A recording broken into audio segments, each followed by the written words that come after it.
Hello and welcome back to the show. I'm Tom Christiano. Well, tonight we have an outstanding panel of town and state leaders on the show tonight, including two individuals running for town-wide office here in Chelmsford, a state representative, and someone running for town meeting representative. So with me tonight we have Sal Lupoli. How are you, Sal? Very good, Tom. Thank you for having me on the show. Thanks for being on the show. I couldn't wait to get you on, given that you're now running for school committee, which we'll talk all about in the show later on. Well, it's an honor to be on the show, and thank you very much. Thanks. It's your fourth time on the show, Sal, so you're getting a little used to it now, right? Listen, I'm not a rookie anymore. This is a big deal. Yeah, I saw you. Well, we'll talk about the CBA debate the other night. You were so comfortable up there on that stage with all the other candidates. I appreciate it. I mean, and the selectmen candidates too later on in the show. So you're very comfortable. A great public speaker. Have you ever taken Toastmasters, by the way? You know what? I have, only for a couple of classes. This was several years ago. Yeah. But having said that, I just lucky to be here, and I was lucky to be up on that board and telling you all about my family and my life. Yeah, you're a very good public speaker, as I mentioned to you before, Sal, and also, as everyone probably knows, Sal Lupoli is the owner of the Sal's Pizzas chain. There may be 50 by the end of this year or something. Yeah, we're shooting for that number. That's a good number to shoot for. I remember from when you were on the show previously, we talked about that. That includes both company-owned and franchises. That's correct. Sal's Pizzas. We all have, at that time, you had about 5 Salvatore's restaurants? That's absolutely correct. And I think since that time, we've added an international location. We're in Mumbai, India. No, really? Yeah, so we're really You're in excited India about now. Yes. Could you get me a trip over there? I could maybe be a consultant for you. How about that? Because I never want to work. Tom, you got to go over there and try the pizza. That's right. That's part of the job. Is that what it's going to be? Pizza over there as well? Yes, it's a Sal's Pizza. It's already open and doing business, and they're very successful. That's fantastic. As a matter of fact, the partners that we have made in Mumbai, they're thinking about opening a second location right now. So it's really exciting. It's good stuff. Why did you start in Mumbai, India, rather than, say, Italy or someplace like that? Well, you know, it's interesting that you say that, Tom. And what I believe is creating relationships and partnerships. Yeah. So as we continue to franchise, as you can see, we franchise locally, although we have a location in California, Arizona, and Florida. And that's because those individuals were in Massachusetts, and they decided to move out to those areas. I see. Exactly the same thing happened in India. The gentleman was in Nashua. He loved the product. He was moving back to his homeland. And he said, you know something, out of all the franchises, I'd love to open a Sal's Pizza over there. So I'm blessed enough to have a beautiful family. My brother Michael, who's my right-hand man, he went out to India and helped open the store, and they're very successful, and we're having a lot of fun. And you know, we waived a lot of the franchise fees because we just think it's exciting to be able to say something like that. And yes, it is. There's a lot of stories to tell. And, that's fantastic. It's good. It's real good stuff. So you have the Sal's Pizza, you have the Salvatore's restaurant. You also own over 1 million square feet in Lawrence of industrial and business. Actually, real estate? It's very close to 3 million square feet. And what we're most proud of is the job creation. We went to an urban area that was really the definition of blight, and there were really no jobs. And in less than 10 years, we've created almost 4,500 jobs to the city of Lawrence, really the state of Massachusetts, over 200 companies. We actually focus on entrepreneurs and education, and we're proud to tell you that under one roof you can get your associates, your bachelor's, and your master's. We brought 3 different colleges that are outside the Lawrence area into the Lawrence area for education. Really? Yeah, we're really excited about that. Are these community colleges also, or what? Sure, they're Northern Essex Community College is on our campus, also Cambridge College, and also Suffolk University for your masters. That is fantastic, Salma. I don't know how you do all this stuff. How do you do it all? You know, it's no different than one of the reasons I'm running for school committee, prioritizing. And when certain things come across your desk, or as a family, certain things come to the family, you prioritize. Yeah. And when you're family, you prioritize your children and your immediate family. And I looked at an opportunity like this, and right now, there is nothing more important other than my family than the priority of what I'm trying to accomplish right now, which is the school committee. I want to be on the school committee, and I want to be a part of this organization. Wonderful. Well, as soon as we begin the regular part of the show, after the introductions, we'll talk all about that. Thank you. As to what your top priorities are and why you want to be on the school committee. Thanks for being here again, Sal. I appreciate it. Thanks for inviting me, Tom. It means a lot. Thank you. And we have my good friend Jim Arciero with us tonight, State Representative. How are you, Jim? Fantastic. Thank you for having me on the show. What's my number now? Your 11th time on the show. Okay. So You're definitely into double digits. I'm feeling like a seasoned now. veteran. You know, this week, just for full disclosure, I'm out of the basement. My office is on the first floor now. So, yeah, it's a big accomplishment for me. I've been in the basement for 6 years. That's fantastic. I didn't know you had got a new office this year, I certainly Jim. did, yeah, just a couple days ago. Wow. I'm elated. And how many years have you been a state rep now? I've been on 3 terms, so 6 years. I'm on to my 4th term now. So. And your re-election year will be not 15, but 16, 16, right? every 2 years for the House and the Senate, yep. And every 2 years you seem to get somebody running. It certainly keeps me busy. It keeps me busy. So, it's a very spirited district. I represent the towns of Chelmsford, Littleton, and Westford. Yeah. And you know, certainly it's been quite a pleasure to represent them at the State House, and it's been a great experience so far. You still love it. I love being my a job. state rep. I love wow, that's every morning fantastic. I get up. You know, not everybody can say that, but I certainly do. You know, everybody has their good and bad days, no matter what you do. Yes, yeah. But I do indeed love my job. That's fantastic. Well, we have so much to talk about the state, but in your honor, because you're an Eagle Scout, on the centerpiece of the show today, we have an eagle, because you're an Eagle Scout, and this is the centerpiece of the show. I don't know if you could see that.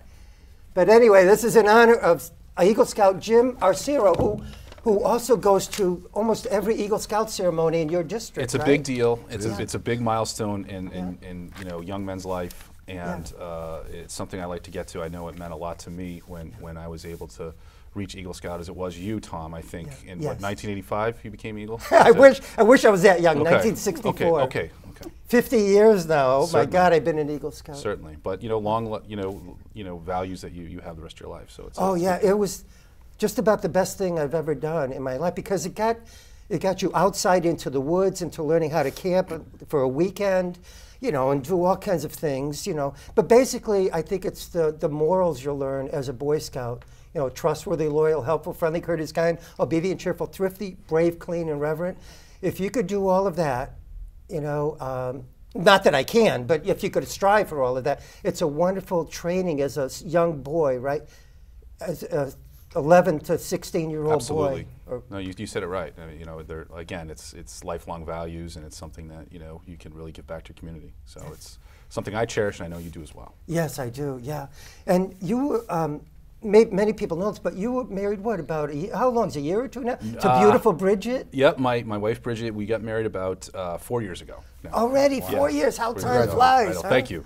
Wow. It was quick. I mean, we got engaged, married, and bought our first house within 6 months, so everything kind of happened quickly with us. But. And you made it through it all, because those are high in the stress level, I would think. And we made it through this winter, I think, like everybody else has as well. That was stressful. I made it like 4 or 5 trips on my roof, I think. Yeah. You know, I hired somebody to shovel mine out. That was. You're a wise man. Oh my God, that was a tough job. It's been a tough winter. I don't think spring's ever going to come. I don't know about you guys. Yeah, I know. Thank God today was a little bit warmer. On March 10th, we're taping this. I know. But I'm hoping to start my biking season outdoor tomorrow, which will be great. My goal is 2,537 miles this year. So I have a long way to go. Certainly. And I'm already 50 miles at least behind last year, where I was at this time. Wow. So I got to get up there. You know, Sal? I think that's terrific. And Sal gets up and exercise 5 o'clock every morning, you were telling me, right? Yeah, I get up a little earlier. See how I remember? Yeah, that's unbelievable. I get up a little earlier than that, but exercising about the time you just said.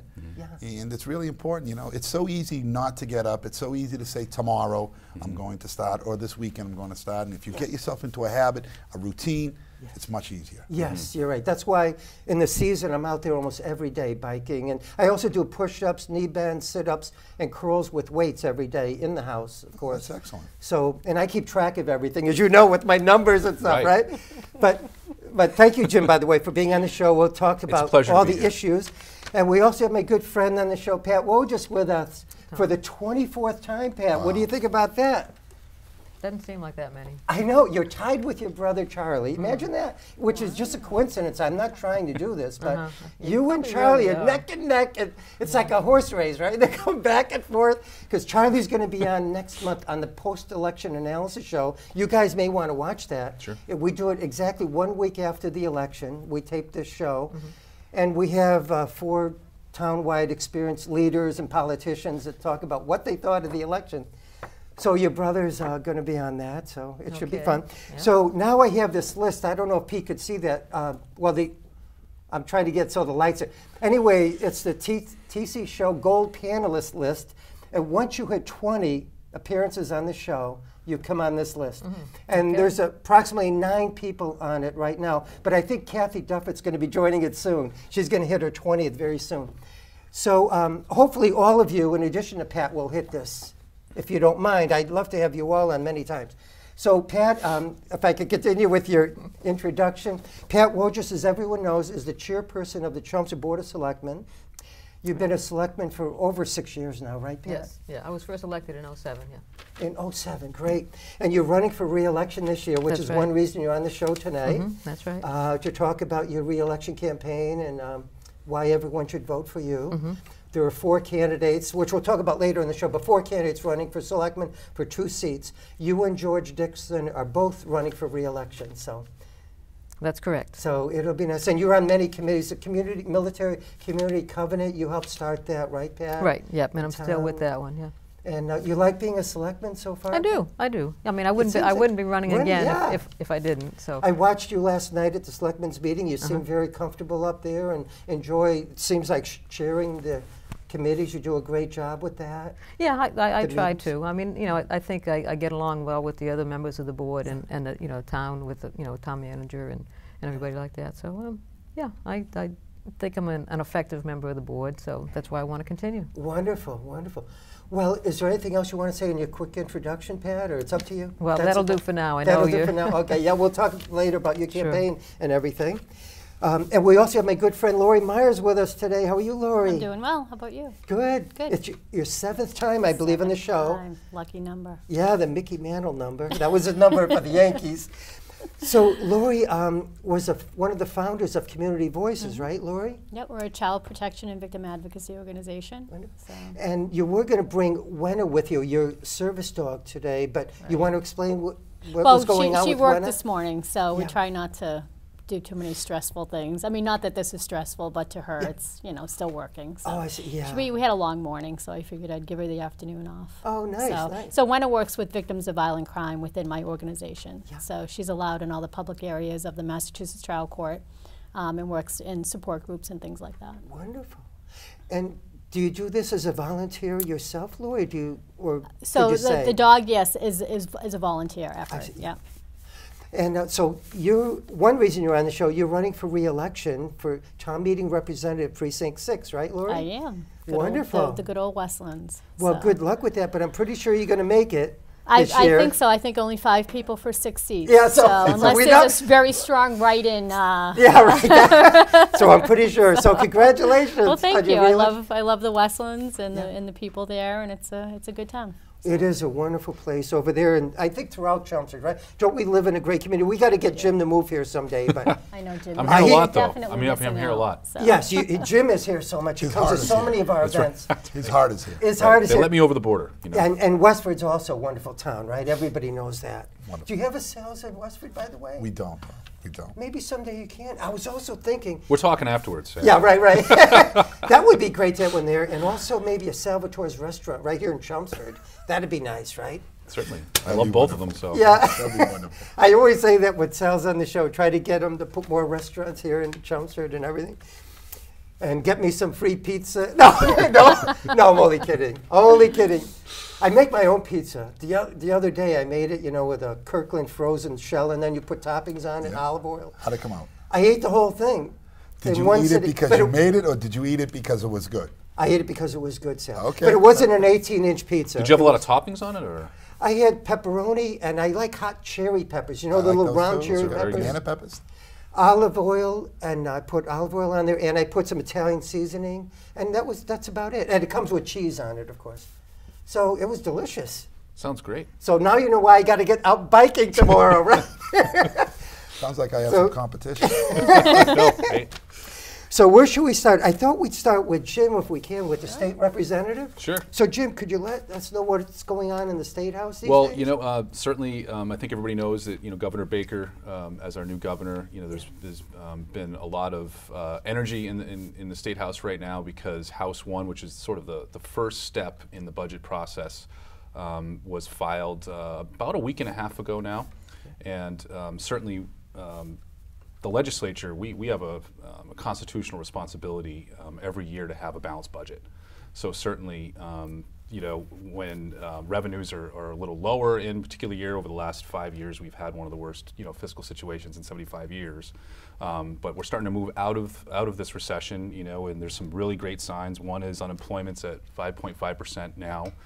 In Massachusetts? In Massachusetts, and starting to move itself down. Wonderful. Consumer confidence is at an all-time high, and last high and we've had in 13 years, which is exciting.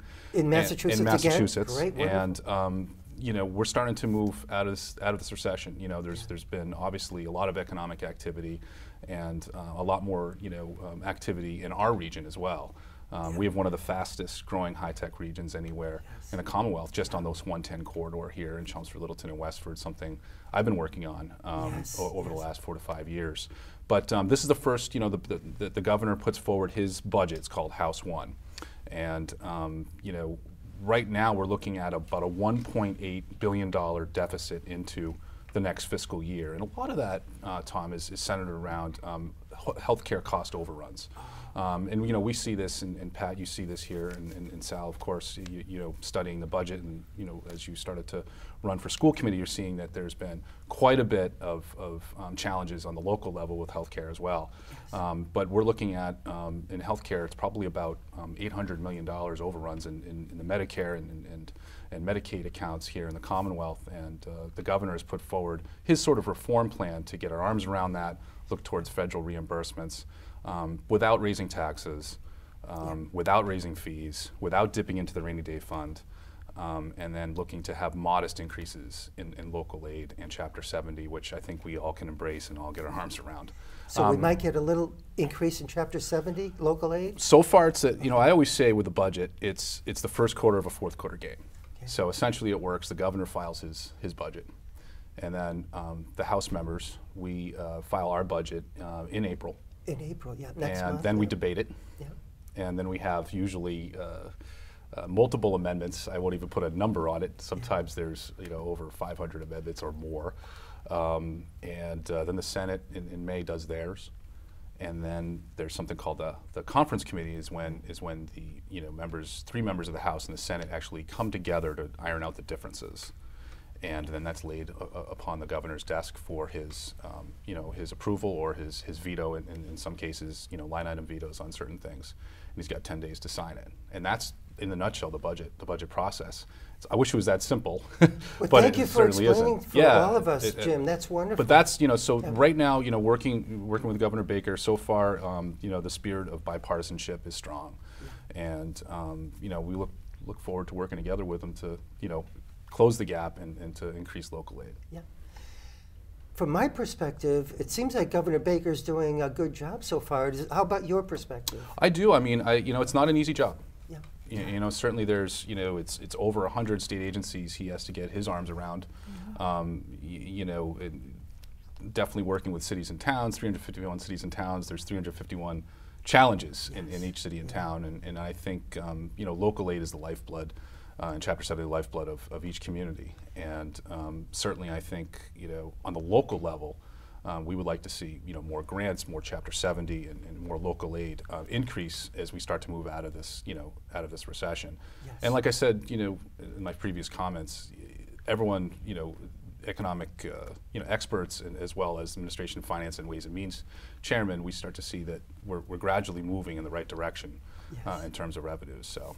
Wonderful. Without increasing the tax rate. In fact, the tax rate just went down a little bit this year because it was scheduled to. It did. And I think it's 5.15%. And I actually didn't mention that. Actually, that's part of the deficit as well. So there's healthcare, cost overruns, but also the gradual decrease of the income tax, which the voters voted for, which we all respect. Yes. We have to figure out a way to balance the books come July 31st. Well, Jim, how about if we talk more about these in a few minutes? Have to. Great, thanks, Jim. We got such a great panel tonight. I want to make sure we get everybody to say everything they want to say on the 1 hour that we have. So, Pat, maybe if we could... That's not going to happen. That's true, that's true. Especially with me, keep talking on the sides all the time, here and there, as I am now. It's true. So, Jim, your show, you get to do that. Sal's going to enjoy it. This is the So only 4 times, Sal, but hopefully you're going to come on many times in the future. If you have a good time, right, Sal? Well, I forgot how much time the last time compared to this time. I'm laughing, so. Yeah. All right. Yeah, this is a great time. I forgot how much fun. Oh, this yeah, was. the last time, by the way, just quickly, Pat, you were on, we talked about the turf fields, and you helped so much with that. You were on the show 3 times to talk Yes, about the thank turf you fields. very much. Thank And you you very did an excellent job with that. I think everybody could agree. Mm-hmm. What, in terms of honchoing something, help us come in, raise $500,000, I think it was, within 7 months or something like that. It was amazing. And you put a lot of your own blood, sweat, and tears, as did many other people. Yeah, but, I think that but what you helped just a said lot. is very, very important. You know, a lot of people affiliate and associate me with the turf fields as far as Sal raised it. Sal didn't do anything. All Sal was part of a bigger team. You know, if you went out there on a Sunday and you saw 5-year-olds and 7-year-old kids walking on the walkathons, or you saw parents selling goods, you saw kids riding bikes. I mean, this was literally a community effort. Everybody came together for this, and I'm just so proud to be a part of it. Yes, and by the way, Sal, at the debate last week, you mentioned it looks like we had $12,000 of profit in 1 year, right, of the renting out the turf fields, et cetera. Is that going to continue? Some people felt that with so many turf fields coming on board in other towns, we might not have the revenue coming in anymore. I wouldn't say that, Tom. You know, I'm the eternal optimist. What does Chelmsford have that other towns don't have? First of all, it's right off the highway. The Chelmsford schools fall right off the highway. We have ample parking. Not a lot of schools have the kind of parking that the high school and McCarthy has. And the proximity of each other is really important. So you could stage events. One could be taking place at the high school, maybe one at the Plateau, and then certainly one at McCarthy. Because sometimes there's a need for not only turf fields but grass fields during the same event. So it's really interesting. Chelmsford is very well positioned to do very well with the turf fields. Now, having to that point, it's going to take a lot of energy and a lot of hard work. The first year, everything looks good so far at this point. We had a $25,000 target we had to hit. We went to 37. So far, we're plus 12,000 in the black, and our athletic director just got to keep working hard with our school department to make sure we can pay that bond. Wonderful. Thank you for the update, Sal. Yeah, it's good stuff. 'Cause that was good work you and the whole committee did. You're right. They all did a great job.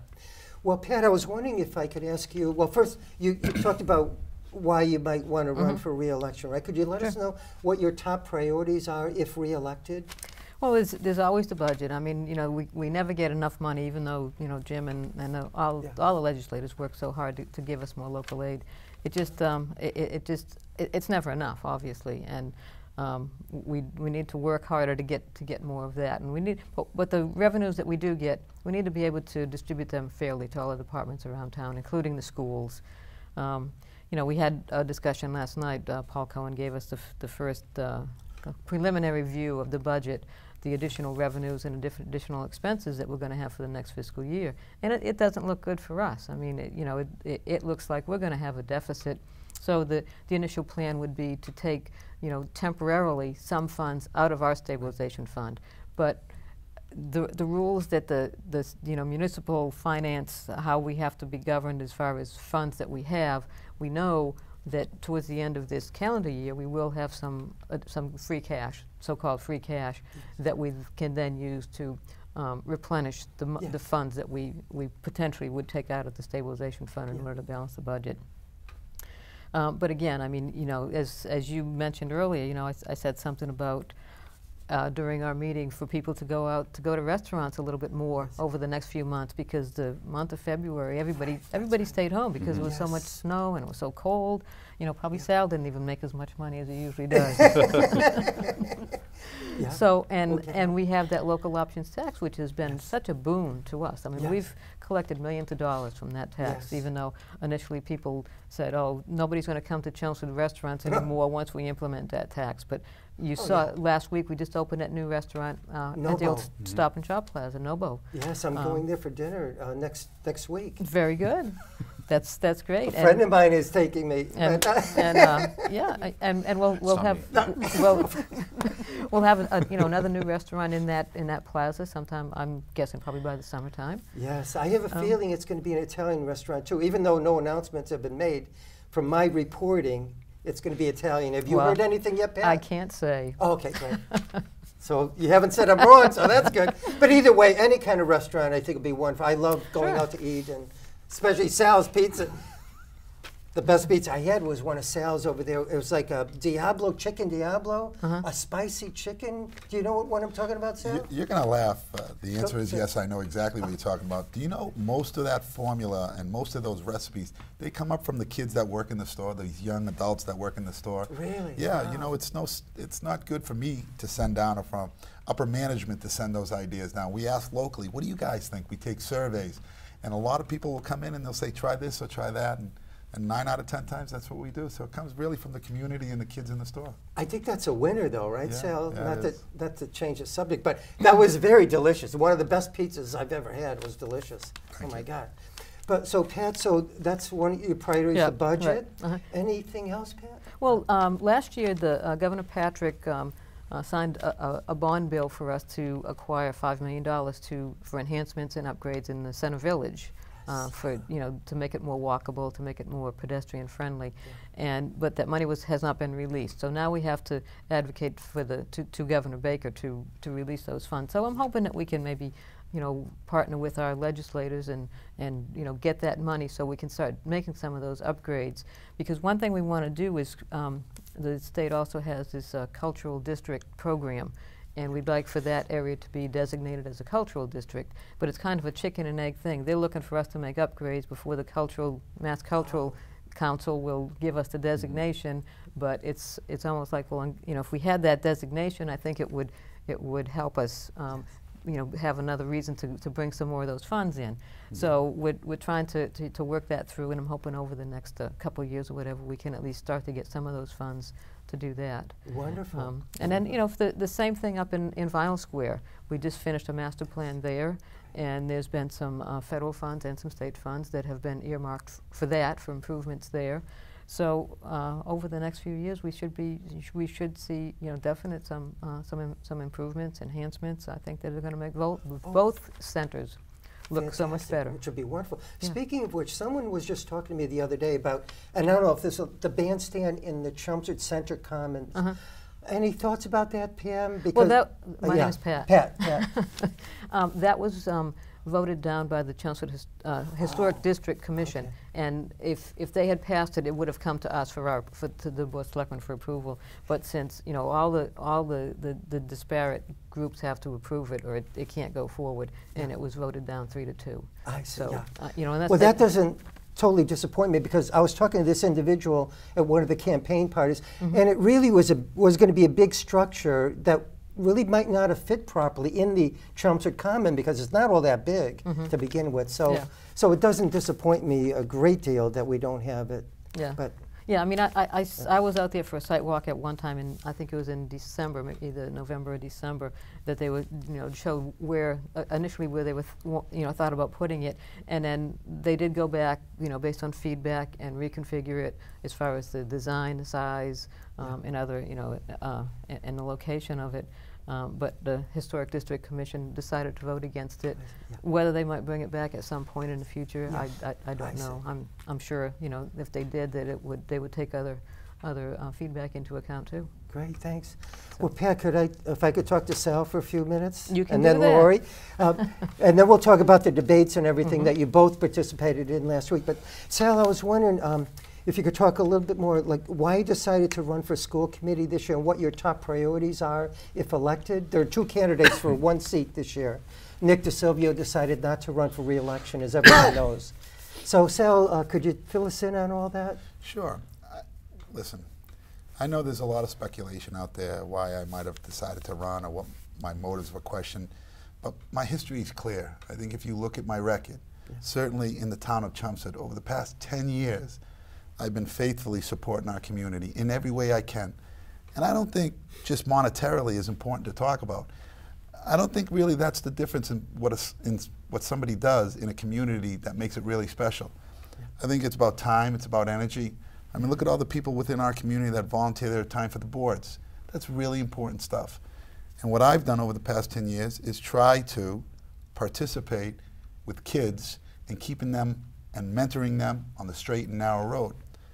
Now, I'm blessed to be able to use sports as that vehicle. Other people use performing arts or music or some of those other opportunities. And that's great because that's what their specialty is. That's what they do really well. Over the years, I've been around sports, so that's the way I communicate to our kids in our town. And I'll tell you, being president of Chelmsford Pop-Warner for over 5 years, been a Pop-Warner coach for over 10 years, high school, 10 years. I've been able to watch our kids grow from a 6-year-old all the way up to a man at 17 years old. And that's a big deal. And that's wonderful stuff. And what I try to do is continue to donate my time and energy and try to spearhead programs. We could talk about some of the programs that I helped spearhead or helped build a coalition or became a part of. But what's really important is I looked over the past several months. I realized in July, my town school system isn't the same right now. There's some different things being talked about Chelmsford that I've never heard in the past. I've been in this community for 45 years. I was raised in this community. I'm a part of this community. Chelmsford is who I am. I'm passionate about our town. I love our town. When it came time for my kids' education, so many people said to me, Sal, what private school are you going to send Mary and Sal to? Because I don't think it's a badge of dishonor if you choose to send your kid to a private school. I think if that's your decision, good for you. But I looked at it and I had such an unbelievable experience based on the teachers and the deans and the experience that I had that I couldn't think of a better place to send my children.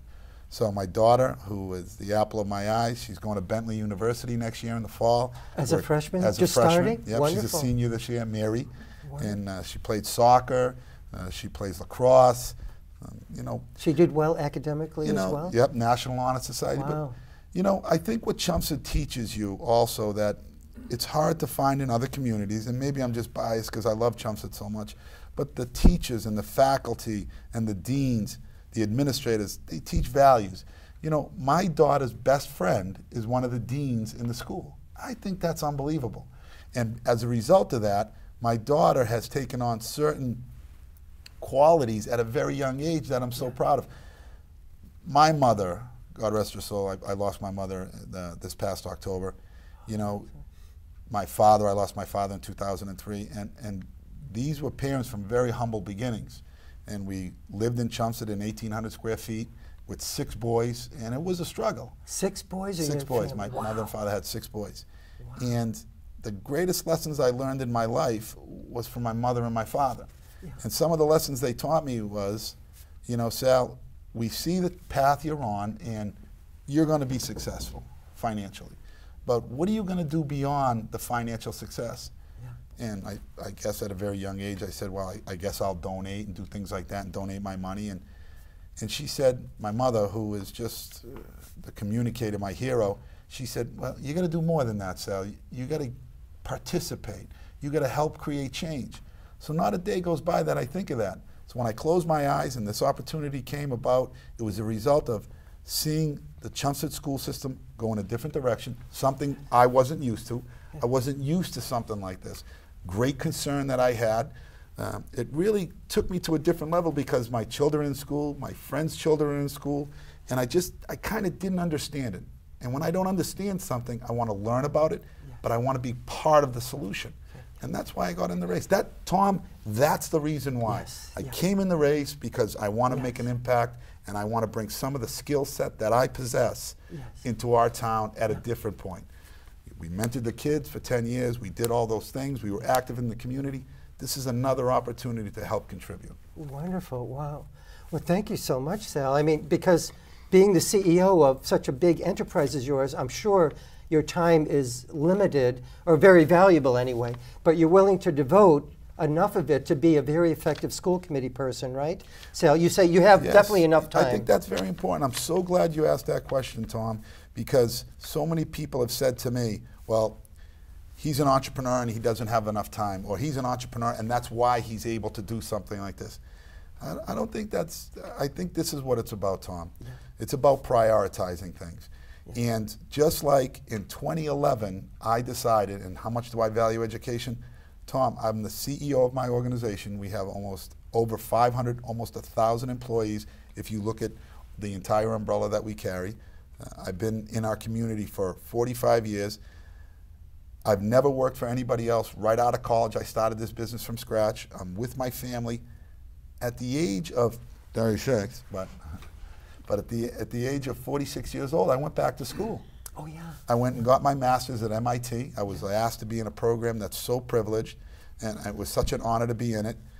And I went every single day for a year, like almost 12 to 14-hour days, and still ran my business and still coached football. Really, Why? Sal? I didn't Because know of that. priorities. 12 hours Oh, a yeah. day, approximately. MIT Sloan. At MIT for That's a right. year. I commuted every day into Boston. So it shows you were able to delegate That's sufficiently and let others and I think that's take really, care of the business aspect right. while you were getting your MBA at MIT. That's right. And Wow. what did I do? It was about education. Yeah. And when I tell my employees how important education is, I tell my family about education, it's not just somebody that's saying, hey, education is good, you should do this. Yeah. I'm able to say, listen, I did it, you can do it. Yes. So when the CEO walks the walk and talks the talk, it sends a signal to the entire organization. And it really sends a signal to the young men that I help mentor, and I help because there are a lot of other coaches that participate in this, and it's not just about one sport, it's about all sports and all education. You know, it's about the band. They have mentors. It's about performing arts. They have mentors. But I was able to show my athletes, listen, you're never too old to keep learning. Wonderful. Well, thank you so much, Sal. Maybe later on in the show, a few minutes, we'll talk about the Lowell Sun column this week. You were mentioned in it. They seem to love covering you, by the way. Yeah. I don't know why that is, okay. but they do. And then later we'll talk about if you're going to run for governor I have next. I have big shoulders. Let them say anything they want. And Jim, I'd like to see him run for governor someday too. I think you'd make a great governor, Jim, and state senator first. Yeah, a state senator maybe before then or whatever. But Jim is a U.S. senator. Now U.S. senator. All right, There you okay. go. Let's get out of There you control go. here. I think Right, that or U.S. works. senator, yes, yeah. Thank you. Well, thank you, Sal. And Laurie, I was wondering, would you like to talk about community voices a little bit more? Or do you want to talk about some issues in Chelmsford that you'd like to vote on as a town meeting rep once you're reelected? Well, I or- think first with the issues in Precinct 6, horrible traffic problem, and I know it's come up a few times. So that's seems to be the thing when people stop me. You know, it's the traffic, it's the trucks going through the neighborhood, What things streets? like that. So Dalton Road, Dalton you know, Road? a lot of those side streets, the cutoff streets. So ever since I don't know what they did, but it seems like when Stop and Shop came in, just completely backed up. Really? So, you know, and I Oh. know where we live, and that's exactly why we all move here, is because of the convenience. But it seems like lately, and I don't know if there's some type of a traffic study or something we could do Oh, I hope so. just to get a handle on that. So that's the Precinct 6 issue. Well, But for the organization, I actually just came back from a facility dog training in New York with Wenna. Really? How long were you So there? we were there for 3 days. Nice. So we were chased. The storm chased us off Long Island. So, but we made it. There was a big storm that came up. yeah. We weren't affected by it. Thankfully. God. Oh Yeah, my we have God. enough snow, right? So it was Wow. nice. There were probably about 17 facility dog teams there, and it wasn't all of the court placements. It was, you know, dogs that worked with occupational therapists in veterans' homes. So we got to see, you know, what these dogs do for many different people in different settings. And so it's always good to see what's out there. So, and then learn new things. And we were recertified for public access for another 3 years. So we're tested every 3 years, really? Wenna By and whom? I. Is it federal it's agency? Assistance Dogs International. So, you know, we have to meet certain standards, and, you know, they throw food. Your dog can't eat it off the floor. The dog can't flinch if there's a loud noise.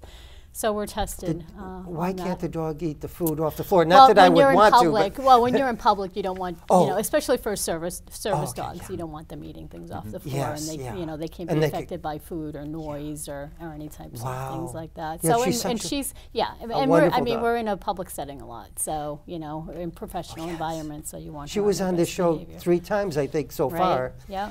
And how old is Wenna now? Your Wenna's service 5. dog? Yep. 5 already. She's 5. Yeah. She'll be And she's a 6. beautiful, kind of a black lab, Yeah, right? she's a black lab, Black golden lab. mix. Canine Companions, the place where she's from, the organization, they breed their own dogs, and they use blacks, goldens, and yellow labs. Oh, yeah, those are all good So, breeds. yeah, good breeds. Wonderful. Gee. So, and the other So- thing is April is Sexual Abuse Awareness Month, so we're working with the Department of Ed, and there's actually a law in the books that requires the there's all the schools in Massachusetts to post the 8 rules for safety for kids to read. So we're working with them on that. Oh, good. So are they also instructed, in addition to just say, go read that? Does somebody instruct them on what to do? Well, it's we had available a case in Chelmsford, in the public areas. So, you know, there's actually going to be a darkness to light training, and, you know, I don't have the date. I think it's March 19th. Do you know? Do you know anything about that? Okay, at the high school, but they can go on the town website if people want to know more about it. Wonderful. But that's more of a sexual abuse prevention. But parents, you know, talk to your kids. Yes, you know, anything that makes them feel uncomfortable, disclose what happened with, you know, in the recent incident with the school employee. I think everything in that case happened the way it should have. The child disclosed. You know, the person was brought out of the school. So, and that's what you want to see. You want to see a quick response to things like that. And that was in the center school we were talking about. Yeah. Right. And I thought it was handled perfectly. Sal, as a school committee candidate, do you think that was handled as well too? The individual who was, I think now he's been indicted or accused of this, and you know, the former, he was a school assistant at Center School. Yes. And that was your top priority, I think, at the debate you mentioned. Sal brought that up at the debate as the being first a number thing you one said, priority. most important thing is the safety of the students, right? That's correct. Thank you, Laurie. Thank you, Tom. The first and foremost, most important thing that we could ever talk about is the safety of our kids. Yes. So, to that point, what we want to make sure is we have the proper procedures in place. You know, I think what's important too is as we develop the right procedures, or if we have the questions, I don't think it's to the point where it's not embarrassing to go to other communities that have best practices and best procedures. Let's reach out and talk to other outfits out there that say, how are we handling this? And are we handling this the right way? You know, it's an unfortunate incident. I would like to make sure an incident like that never happens. But if it does happen, do we have the right processes and procedures in place? Yes. So at this point, listening to Laura, understanding the situation, I feel comfortable that it's been handled the right way. But it's uncomfortable, and our kids are number one to be even in this situation. Yes. So that's how I feel about it. I Number think one priority. some of the parents were concerned about the lack of communication from the school department, so I think we could probably work a little bit on that. But otherwise, I think, you know, it was handled correctly. Wonderful. Well, Jim, are there any other issues that you would like to talk about? First thing I would like to say is that Laurie Myers is too modest. You understand that Laurie is the leading victims advocate and protector of children in terms of programs to protect children of anywhere in the Commonwealth of Massachusetts. She's worked with Governor Patrick, Governor Baker, Governor Weld, Governor Healy, Governor Swift, and when it comes to Channel 5, it comes to Fox News, it comes to Boston Herald, Boston Globe, Chelmsford's best right here is the leading advocate for the Commonwealth of Massachusetts. Yes. Protecting Well, people. it's a team effort, and I think Jim is modest as well. We've done a lot of work together. Yes, I know. You know, on legislation, all been- and it's a team effort. Yeah. It takes, you know. And could you excuse me 1 second, because I forgot in the introduction to mention, Laurie Myers is a Chelmsford Citizen of the Year 2014 for all the great work she does for advocating for children and those who were sexually abused or any kind of help that they need. So congratulations on that, And thank Laurie. you for that Well recognition. deserved. Very It's our, and the meaningful. town So thank manager you. and everyone participate in that. And just to let everybody know, sometimes, like we have a wonderful person here too, all a wonderful person, but like Pat Wojtas, we don't usually give it to selectmen because it's meant for those who are a little bit below the radar, not quite as well known to the community at large. And our feeling is that the selectmen, generally, at least they should be known to everybody in the community. Do you know what I mean? So it's kind of to honor those who are a little bit below the radar. Right. So, but congratulations on Thank that. you. And Jim, I'm sorry, but please continue. Well, I wanted to make sure that, you know, the public realizes, you know, the star we have in Laurie Myers here in Chelmsford. And we've worked on a number of issues together, especially with transparency for, you know, sex offenders on the online registration, and had some successes in the last couple of years getting them signed into law. And we're also working on another piece of legislation now to actually have level 1 sex offender information be disseminated through the police stations, which used to be the level 2s. So we're going to Now, be working level on 1, that. is that the most, the The mild or the least likely Least to likely. reoffend. And my understanding, as well as Laurie's, is the fact that we should have full transparency Number one is to comply with the federal mandate of the Adam Walsh. Thank you. Yep. The Adam Walsh Act, full compliance. Would that be part of it? That would be. That would be. Federal mandate? That's So the only even thing now level one- preventing us from That's the only thing from being getting in full compliance Right. in Massachusetts. Right now, level 3 is the most likely to reoffend. Level 2, moderate risk, but definitely a risk. And level 3 and 2 are online now. They're online now? So how Two could was they not. find that, if you know, Jim, say somebody's at home wants to see if there's any sex offenders in Chelmsford or in their neighborhood, how could they find that out? You can look it up in the sex offender on Sorby and with the sex offender registry. So it's mass.gov/SORB. SORB, Yep. MASH. Yeah. And so that's something that we had SORB. worked on together, as well as a number of other issues. But we found some real success, and I think it's really a team effort, like Laurie said. So. Wonderful. Well, you do a great job, Jim. And Well, as thank you. Sal and I, we see you at a lot of our events Yes, in we town. do. I think Thank you. you try the best you can to do everything. Help us get also Chapter 70 funds. We get that complaint a lot from people in Chelmsford, and it has to do with the formula, right, Jim? And it's hard to get that formula changed. It's been nearly impossible, right? Well, there's a foundation budget review committee and a Chapter 70 review committee that's ongoing right now. I think actually one of the first hearings was today. To start to work on moving forward to getting our arms around this formula, which Selectman Wojtas knows and Sal knows is certainly needs revisiting, and it's been difficult. It's been quite a challenge over the last years with Governor Patrick. We'd gotten and moved forward with it, and it kind of stopped short of getting. I know Kathy Duffett was something that the Chelmsford legislative delegation, we advocated to have Kathy on that board because we think that next to Mary Franz and Kathy, they probably know the Chapter 70 formula better than anybody else. Yes. And they certainly give us a lot of information and tools that we can use to advocate effectively, especially for Chelmsford. Wonderful. But that's ongoing and that's a work in progress. But it's something that, again, to revisit discussion about the budget, we're moving in the right direction. We certainly are, and a lot of that's predicated on the economy. And getting people out and working and moving things forward. And we seem to be doing that very well. In terms of the unemployment rate, it's about 5.5%, you said, something like that. And I think it's similar nationally. So in the last 6 years, the economy has done very well in terms of slowly trying to improve things. And so it's been fantastic. And thanks to also to a lot of entrepreneurs like Sal Lupoli, who help employ all these people. I say we can't have employees without employers. That's what I always say, right? That's why I try to make sure the tax incentives are in place so the businesses could come into Chelmsford and other Massachusetts towns. Right, Sal? That's absolutely correct. So, Tom. and you help create, what do you have, 1,000 employees or something? Yes, working? under the Lupoli company umbrella, we're very close to 1,000 wow. employees. Wow. And we have a combination of the hospitality and the real estate business. So Yeah, we the real understand. estate, that's a lot of real estate. That's fantastic, Sal. Yeah, we're excited about it. But I would do the same thing you did. I think, if I recall correctly, you bought this first pizza place, and I think you were leasing at the time, and then the rent went way up or something, and I think you said, forget that, I'm going to start buying my own places, right? You have a great memory, Tom, Oh. and that's exactly what happened. Turn the clock all the way back to September of 1990. I graduated June of '89 from Northeastern University. This was a concept and a strategy that I developed and bounced off my teachers and bounced off my father and mother and said, hey, what do you see that I don't see? And we developed a clear strategy, and I went looking for locations. I had no experience at all in that business other than a clear strategy of how to develop it and scale it. I found the first location up in Salem, New Hampshire, and the whole building was about 700 square feet. We had about 15 or 20 seats in there, had no air conditioning, one bathroom. It was really a struggle. This was a family effort that we all came together. Tom, I'm proud to say this. I sold my car to open the first store. And that's a true story. Yes. And from there, we just continue to invest into real estate, invest into the business. But 9 months after we opened the first location, the owner of the real estate got foreclosed upon.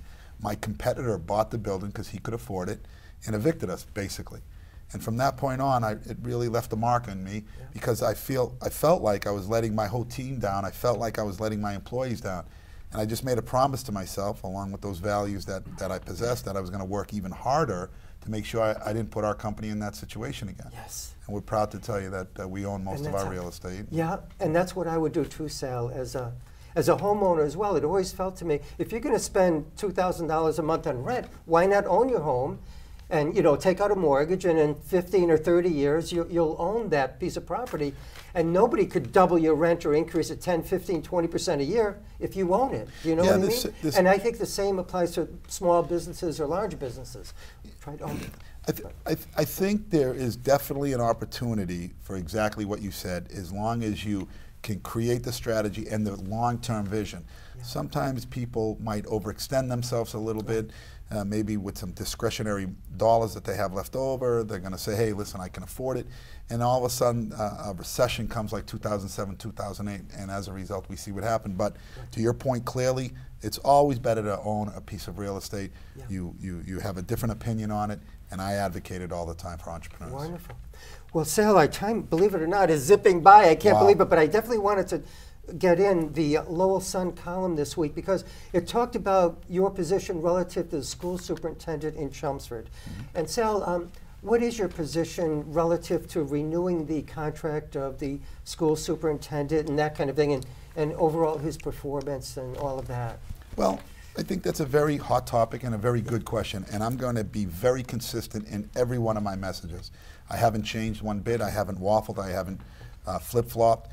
I know there's been some people out there that are saying it, but if you review what I've said, it's very, very consistent.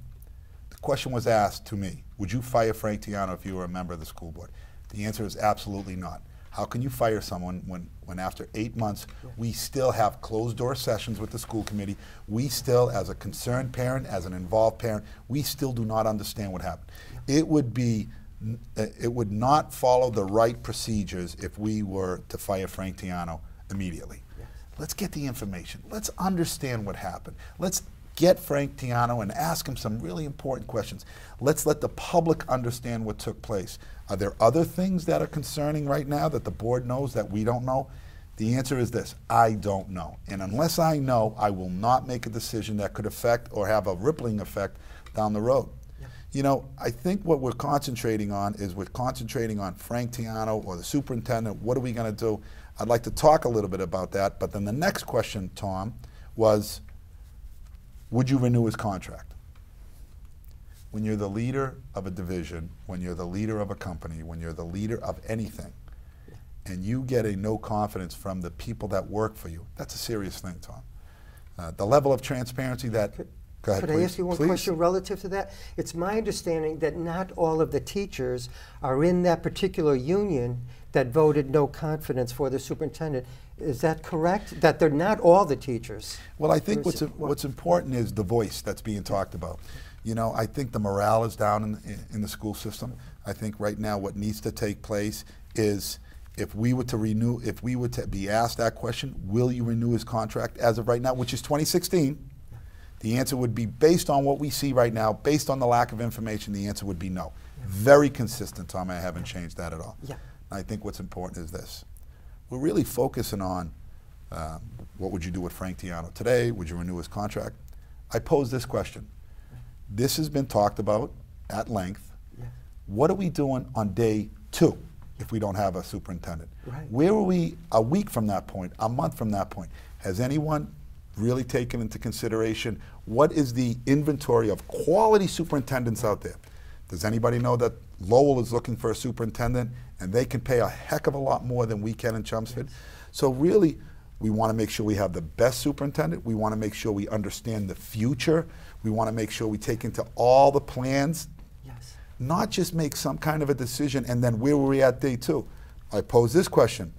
What happens if the board that sits today was to fire Frank Tiano or fire the superintendent? Well, are any of the other division heads going to leave? How is this going to affect our children? Yes. These are real questions that need to be talked about, not just firing somebody or not just, you know, laying somebody off. Yeah. Where are we at in week 1 all the way through? Play this out. This is not checkers. This is chess when you talk about children. How are we affecting the children? What quality of life are they going to have, or the education down the road? That's really important. Nobody's talking about that. Yes. Thank you, Sal. Thank you. Pat, last night the chairperson of the school committee made a presentation in front of the Board of Selectmen and the people of Chelmsford watching at home, like myself. Right. Any thoughts about his presentation and what he said? And do you want to just quickly summarize what went on last night for those who are unaware? Well, as you probably know, in January we received an audit report from a consultant from Melanson Heath. He had reviewed basically the practices and the financial situation of the school for the past several years, and because of that, he submitted probably a dozen or so recommendations on how processes could be improved. You know, not so much to save money or anything like that, but just to make it more transparent, I guess you could say, and to train people in what they should know about state municipal finance better, and to be able to track their activities going forward. So Mike Rigney, the chair of the school committee, did come to our meeting last night. And since this audit report was financed by town funds rather than strictly school funds, we thought it best that it be done in a Board of Selectmen meeting so that the entire community could get an update on it. I was extremely pleased with what he said. You know, most of the recommendations have been implemented or in the process of being implemented. Some may wait until we get a new business manager in place, which should happen within the next several months. But one thing I was especially pleased with, in almost every case, the action ended with, and the school committee will take accountability for this action going forward. So he's committed to sticking with it, and I think that's great. I mean, it's almost as if things became too complacent, and now we're going to be sure that everything's being watched carefully. Yes. Great. Sal, did you want to say? Yes, I think what's important is exactly what Pat said. I feel very comfortable with Frank Antonelli in that position, that this is really not an accounting or a fiscal problem as of today. Yeah. I think we have the right processes and procedures in place. We've listened to the program of how they're going to create silos and hold people responsible within their budgets. Fabulous. That's the way you're supposed to do things. Moving forward, really, what is this? This is leadership. This is accountability. This is transparency. This is somebody bringing everybody together and building a rapport with the other boards. These are some of the things that really aren't talked about, Tom, that I want to talk about or bring to the forefront. Wonderful. And before our time runs out, I want to quickly remind people of a few dates. I think, Sal, you have a campaign party coming up this Sunday. I do. Is it March 15th? That's absolutely correct. At the Princeton Station between the hours of 2 and 5. And ready for this? I invite everybody to come down. All right, so 2 to 5. Everybody come down. And the suggested donation, if they could afford it, is $10. $10. Wonderful. Bring your children. This is a great event. And you're going to have some Sal's food there? I think we might be able to find one or two Sal's Bring us a Diablo pizza, okay? Or what are if those? You promise to come, you tell me the time, I'll make sure it's there. I promise to come, Sal. So it's exactly what you just said. But I'm only kidding. You don't have to bring the pizza there. I invite everyone at this table right now to come on down. I invite our community to Jim, come on it'd be down. nice if you could come down too. And Jim already promised, and Laurie promised, and Pat, I know is Pat's coming going to be there. Yeah. Yep, wonderful. And I saw you at a few of the other campaign parties as well as Pat. Yeah. We've been having great ones recently. Yeah. We have a good group of candidates. Anybody want to quickly comment? Oh, let me quickly mention the other debates coming up. Oh, I got to close this.